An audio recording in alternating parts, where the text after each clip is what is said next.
Hey guys, this is Dan with Gears and Gadgets. Thanks for tuning in. Look, it's no secret that drama sells on YouTube, but I think it's more important to actually make videos when things go right. I just put out a video on this Rabaconda tire changer. I showed myself just going through the absolute nightmare process of pulling this tire off the wheel of this 2018 Harley-Davidson Heritage, and it was quite the process, to the point where I actually gave up on the Rabaconda, took this thing to the dealership, and had them do it for me. So I still put a video out sharing my opinions and try to make it as authentic as I possibly can. Gets to be kind of a sticky area though, because the company sent it out and you start like thinking, well, geez, I don't want it to come off like I'm just bagging on this company, but I also want to share honesty on the channel. And it's always a tightrope walk to do that, because you never know how these companies are going to react. Now I'm going to share a video, I think, in depth about kind of how I see the YouTube sponsorship stuff, because it's a sliding scale. There shouldn't be any expectation from those companies when they're just sending a product out to you that you're in turn going to give them some great product review, because they're not paying for your opinion. They're just providing a product and hoping that it makes it on your channel. It's kind of the way that I see it.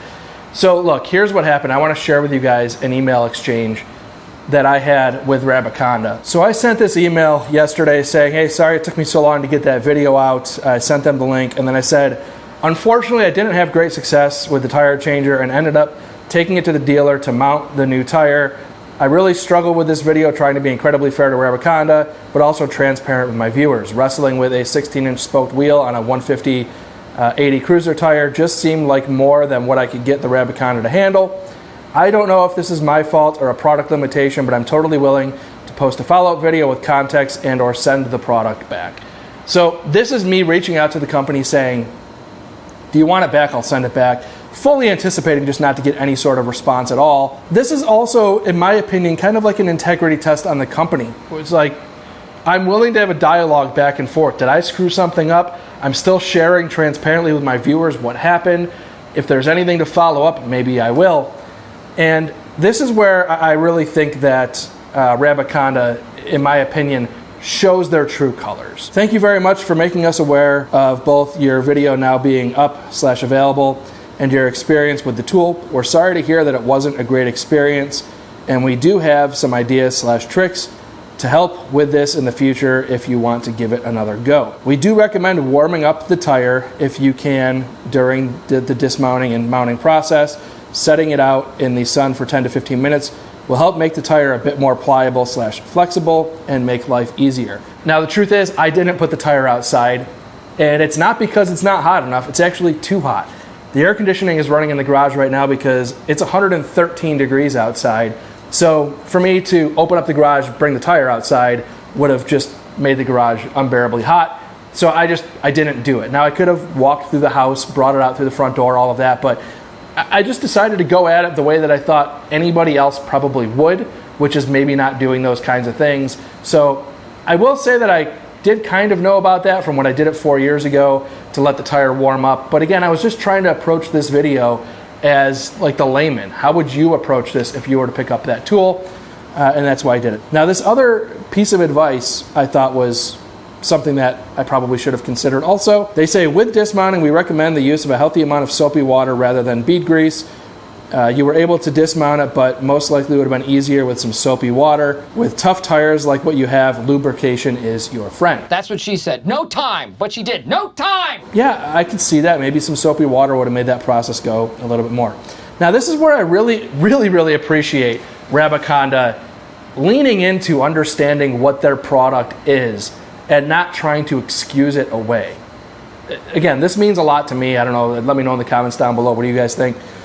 They say there's a bit of a learning curve with our tool, but generally speaking, you are following the right steps in the process, but the two things above would have made things easier for you.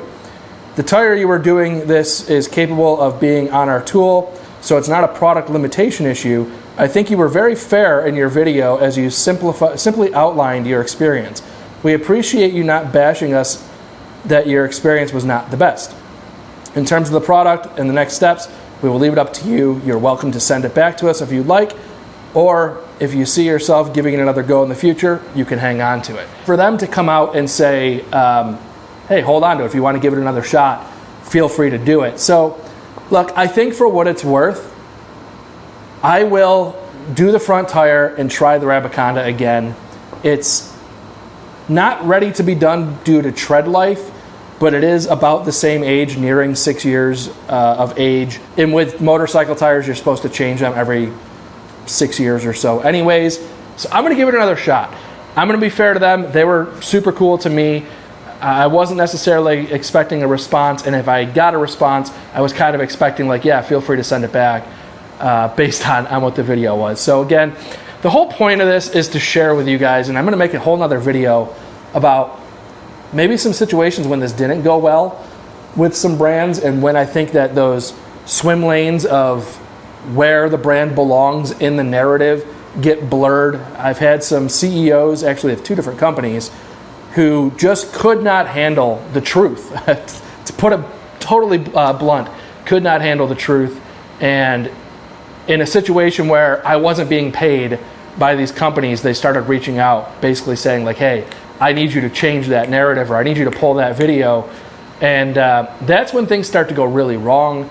And again, I think it's important for you guys as consumers of YouTube content to know when companies do things well, know when YouTubers are telling you the truth, know when they're maybe blowing smoke, or at least be in a better position to view things with a lens of healthy criticism. I say healthy because I've actually had this go the other way, where people have said to me, like with my Harley, I've had a comment or two, not very many, where if you put out a good video on the bike that you bought, that people say like, oh, it's so nice that Harley-Davidson paying you for that narrative. I had that with my Ford truck, and I can assure you that at least channels my size, Ford is not just handing out trucks to. So, you know, there is a healthy dose of skepticism, but there's also an unhealthy dose of skepticism, probably on both ways, either being too skeptical or not skeptical enough. It's a hard thing to navigate in this world of content creation, and I'm just trying to do it the way that, honestly, the way that my daughter, when I'm long gone, can look back on and be proud of. I'm trying to do things the way that I think is the right way. YouTube is a hard game. I have a ton of respect for anybody out there trying to do this, trying to walk that tightrope. It's tough. So again, thank you, Rabaconda, for being super cool. The demonstration of being good people is going to be enough for me to try it again in the future.